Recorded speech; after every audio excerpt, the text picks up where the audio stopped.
বাংলাদেশের খবর আপনি এখানে বলছেন কেন? তাহলে আপনাদেরকে স্মরণ করিয়ে দিই কয়েক মাস আগের কথা, যখন মুর্শিদাবাদে শামশেরগঞ্জে ওয়াকফ আইন পাশ নিয়ে তখন এই ধরনের আন্দোলন চলছিল। মুর্শিদাবাদের শামশেরগঞ্জ, হরগোবিন্দ দাস তার ছেলে চন্দন দাস বাড়ির সামনে পাশের বাড়ির কাকু কুপিয়ে মেরে দিল। চোখের সামনে তার মা দেখেছে ছেলেকে কোপাতে, স্ত্রী দেখেছে স্বামীকে কোপাতে, পালিয়ে গিয়ে অন্য রাজ্যে গিয়ে আশ্রয় নিয়েছিল, বাঁচাতে পারেনি নিজের স্বামীকে, নিজের পুত্রকে। পুলিশের আসতে কতক্ষণ সময় লেগেছিল মমতা বন্দ্যোপাধ্যায়ের পুলিশের আসতে? মাত্র 4 থেকে 5 ঘন্টা। মাত্র 4 থেকে 5 ঘন্টা। রক্তক্ষরণ, রক্ত বেরিয়ে যাচ্ছে একের পর এক। চন্দন দাস, হরগোবিন্দ দাস কাতরাচ্ছে। দোষ তাদের কি ছিল? তারা শুধুমাত্র মা কালী, মা দুর্গার মূর্তি বানাতো। কি বলে, এখানে আসার সময় দেখলাম অনেকে মূর্তি বানানোর কাজ করে, আছে কি না? আমরা বলি মূর্তিকার, মৃৎশিল্পী, এক একজন এক এক নামে ডাকে।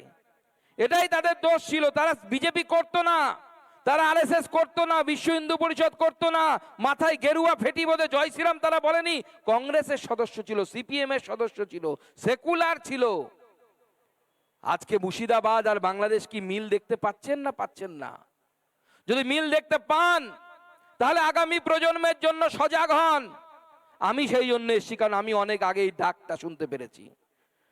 সুকান্ত মজুমদার নেতা শখে হতে আসেনি।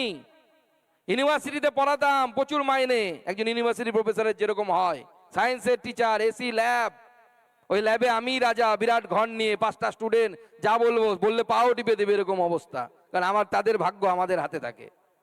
সেই সুখের জিনিস ছেড়ে, জীবন ছেড়ে এই রাস্তায় এসেছি, রোদে তাপছি, পরিবারের সাথে মাসের পর মাস দেখা হয় না, বাচ্চাদের মুখ দেখতে পাই না। কিসের জন্য? উদ্দেশ্য একটা, এই পশ্চিমবঙ্গকে বাঁচাতে হবে, এটাকে বাংলাদেশ তৈরি করে দেওয়া যাবে না। মনে রাখবেন, এই উদ্দেশ্য নিয়ে আমাদের লড়াই। আমাদের লড়াই শুধু ওই লাল বাড়ির দখল বা নীল বাড়ির দখল নেওয়া নয়, এই পশ্চিমবঙ্গকে রক্ষা করার লড়াই। এই পশ্চিমবঙ্গকে রক্ষা করতে হবে, দায়টা আমাদের। বলুন কেন দায় আমাদের? ইতিহাস মনে রাখতে হবে বন্ধুগণ। আমি যখন আসছিলাম, আমার আগে সম্ভবত কেউ বক্তব্য রাখছিলেন আপনাদের এই মঞ্চ থেকে, সেই ইতিহাস উনি বলছিলেন, অল্প করে বলেছেন। 1946 সাল, এই গোটা ভারতবর্ষে তখন কোন অংশটা পাকিস্তান হবে, কোন অংশটা পশ্চিমবঙ্গ হবে, কোন অংশটা ভারতবর্ষ হবে, তা নিয়ে তখন ভোটাভুটি চলছে। সেই সময় যেহেতু ঠিক হয়েছিল হিন্দু বহুল এলাকা হিন্দুস্তানে থাকবে, মুসলিম বহুল এলাকা পাকিস্তানে যাবে, কি করলেন? পুরো বাংলা, তখন যে বঙ্গপ্রদেশ অর্থাৎ এখনকার বাংলাদেশ আর বর্তমানের যে পশ্চিমবঙ্গ, এই দুটো মিলে যে বঙ্গপ্রদেশ, সেখানে মুসলিমরা সংখ্যাগরিষ্ঠতা ছিল। স্বাভাবিকভাবে গোটা বঙ্গ, ইউনাইটেড বেঙ্গল ইংরেজিতে যাকে বলে, সেই ইউনাইটেড বেঙ্গল সেটা বাংলাদেশে অর্থাৎ পূর্ব পাকিস্তানে যাবার কথা। ডক্টর শ্যামাপ্রসাদ মুখার্জি বললেন না, হতে পারে না। যদি পুরো বাংলায়, যদি কলকাতা যদি বাংলাদেশে অর্থাৎ পূর্ব পাকিস্তানে চলে যায়, বাঙালি হিন্দুর কি হবে? ঘাটালের লোকেদের কি হবে? দাসপুরের লোকেদের কি হবে? এরা কোথায় যাবে? তার সাথে সুনীতি কুমার চট্টোপাধ্যায়, মেঘনাথ সাহা, বিজ্ঞানী, যাদের নাম আমরা বইয়ে পড়েছি, তারা সবাই আন্দোলনে নামলেন। পশ্চিমবঙ্গ নামক একটা নতুন বাচ্চার জন্ম হলো, একটা রাজ্যের জন্ম হলো। আর সেই পশ্চিমবঙ্গকে বলা হলো বাঙালি হিন্দুদের থাকার জায়গা।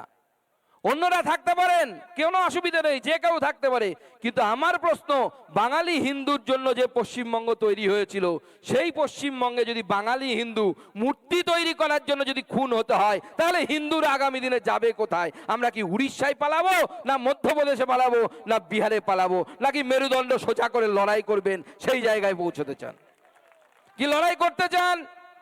যদি লড়াই করতে চান, পশ্চিমবঙ্গকে বাঁচাতে চান, নিজের ধর্ম সংস্কৃতি যদি রক্ষা করতে চান, তাহলে সুকান্ত মজুমদারের সাথে আসুন, বিজেপির সাথে আসুন, বিজেপির সকল নেতৃত্বের সাথে আসুন, আমরা সবাই মিলে কাঁধে কাঁধ মিলিয়ে লড়াই করব।